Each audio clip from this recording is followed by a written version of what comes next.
बहुत लोग भ्रम है, सोच रहा है कि इनका ललन जी का और उनका ऐसा कुछ नहीं है। ये एकदम गलतफहमी है लोगों को, ऐसा कुछ नहीं हम लोगों के पार्टी में, इधर उधर है ही नहीं कुछ।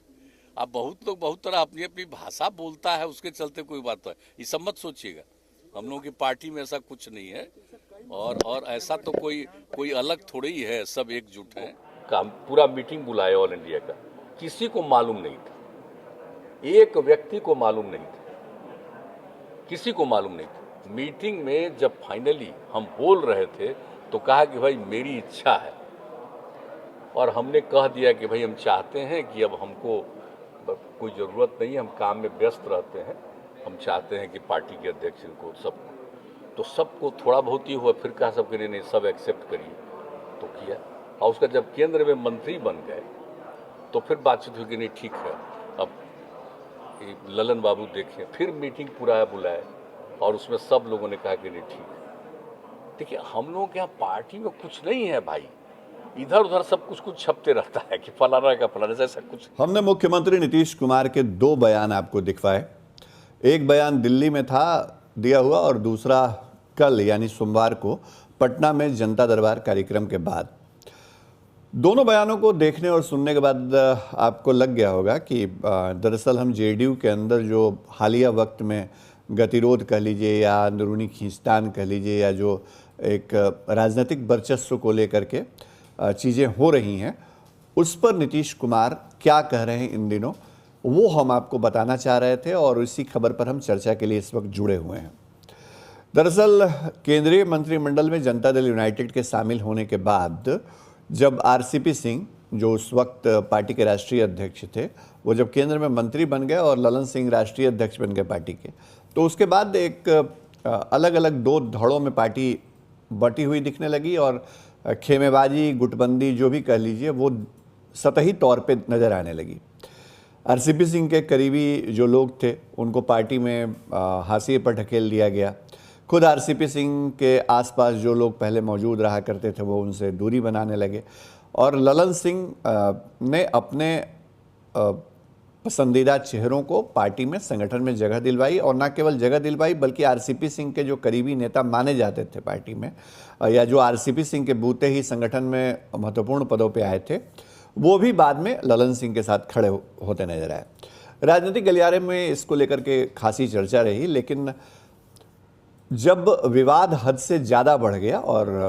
उत्तर प्रदेश में गठबंधन बीजेपी के साथ, या फिर बिहार के विशेष दर्जे के सवाल को लेकर के,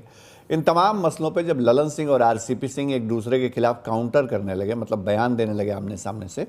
तो नीतीश कुमार को ये लगा कि अब इससे पार्टी को नुकसान इतना ज़्यादा हो जाएगा कि फिर वापसी मुश्किल हो जाएगी।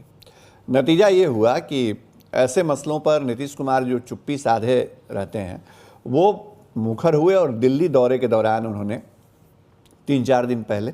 ये कहा कि पार्टी के अंदर कोई इधर उधर वाली बात नहीं है, मतलब सारे लोग एकजुट हैं। ललन सिंह और आरसीपी सिंह के बयान को या अलग अलग नज़रिए से वो जो बातें कहते हैं, उसको आप जेडीयू के अंदर गतिरोध के तौर पे या जेडीयू के अंदर कोई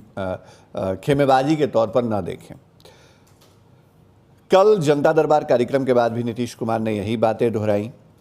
मतलब नीतीश कुमार कहीं ना कहीं डैमेज कंट्रोल के लिए खुद सामने आया, और नतीजा देखिए, दिल्ली में नीतीश कुमार ने जो बयान दिया उसके बाद से लेके अब तक ना तो आरसीपी सिंह का कोई बयान आया है और ना ही ललन सिंह का कोई बयान आया है। और इन दो नेताओं ने अगर बयान नहीं दिए हैं तो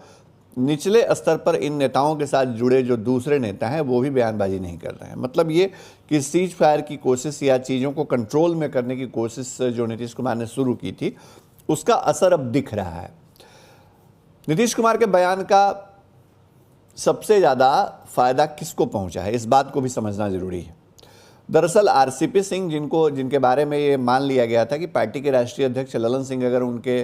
खिलाफ गोलबंदी कर रहे हैं या उनके खिलाफ अलग अलग मुद्दों पे बयान दे रहे हैं, उनको आईना दिखा रहे हैं, तो ये माना जा रहा था कि राष्ट्रीय अध्यक्ष ललन सिंह है तो वो नीतीश कुमार का उनको पूरा साथ है। लेकिन जब नीतीश कुमार ने पार्टी में दोनों नेताओं की अपनी अपनी उपयोगिता को लेकर के बातें कहीं, तो नतीजा ये हुआ कि ललन सिंह के साथ जो लोग खड़े थे या जो आरसीपी सिंह के साथ कल तक खड़े थे और पाला बदल के ललन सिंह के साथ चले गए, अब उनको भी लगने लगा कि आरसीपी सिंह पार्टी में अभी भी उतने मजबूत हैं। और फ़ायदा आरसीपी सिंह को ये होने जा रहा है, जो खबर आपको बता रहे हैं उसके मुताबिक, कि 1 मार्च से, जो मुख्यमंत्री नीतीश कुमार का जन्मदिन भी है, 1 मार्च से आरसीपी सिंह जो अभियान बिहार में शुरू करने जा रहे हैं संवाद अभियान के तौर पे, उसमें अब जेडीयू नेताओं की मौजूदगी ज़्यादा देखने को मिलेगी, क्योंकि अब पार्टी के निचले स्तर के नेताओं और कार्यकर्ताओं को ये लगने लगा है कि आरसीपी सिंह से दूरी बनाने की कोई ज़रूरत नहीं है, क्योंकि नीतीश कुमार खुद कह रहे हैं कि आरसीपी सिंह भी पार्टी के नेता और ललन सिंह पार्टी के राष्ट्रीय अध्यक्ष हैं, तो दोनों पार्टी के लोग हैं, तो खेमेबाजी वाली कोई बात है नहीं। तो आरसीपी सिंह नीतीश कुमार के इन 2 बयानों से मजबूत हुए हैं, उनकी स्थिति मजबूत हुई है, और उनसे जो नेता दूरी बना रहे थे या छोटे कार्यकर्ता जो डर रहे थे नज़दीक आने में, वो डर और भय भी अब थोड़ा खत्म होगा और उसका असर दिखेगा 1 मार्च से। ललन सिंह भी फिलहाल चुप हैं, लेकिन जेडीयू के अंदर अभी 3 कोण बना हुआ है अपने अपने ताकत को लेकर के, जिसमें एक कोण में आरसीपी सिंह है और 2 कोण ऐसे हैं जो फिलहाल आरसीपी सिंह के अपोजिट एक साथ खड़े दिखते हैं, जिसमें ललन सिंह भी हैं और उपेंद्र कुशवाहा भी हैं। उपेंद्र कुशवाहा ने आरसीपी सिंह के मसले पर भी कई बयान उनके आए हैं, और ललन सिंह और उपेंद्र कुशवाहा जिस तरह साथ खड़े रहे हैं, तो अब नीतीश कुमार के बयान के बाद इंतजार इस बात का है कि ललन सिंह या उपेंद्र कुशवाहा में से कोई अपनी चुप्पी तोड़ेगा, खामोशी तोड़ेगा। क्या आरसीपी सिंह कहीं कमज़ोर पड़ते हैं तो उनके खिलाफ गोलबंदी और बढ़ेगी। राजनीति में कई चीज़ें अस्थायी तौर पे टाल दी जाती हैं, मतलब जो विवाद होता है या चीज़ें होती हैं उनको टाला जाता है। तो नीतीश कुमार के इस बयान के बाद शायद ये थोड़े समय के लिए टल गया हो, लेकिन इस बात की संभावना से इनकार नहीं किया जा सकता कि आने वाले वक्त में जो फिलहाल अभी मामला शांत दिख रहा है वो किसी सियासी ज्वालामुखी की तरह आगे फट सकता है, या ये अंदरूनी जो विवाद है वो फिर एक बार उभार में आ सकता है। लेकिन फिलहाल एक बात तो कहना होगा कि नीतीश कुमार ने जो पहल की थी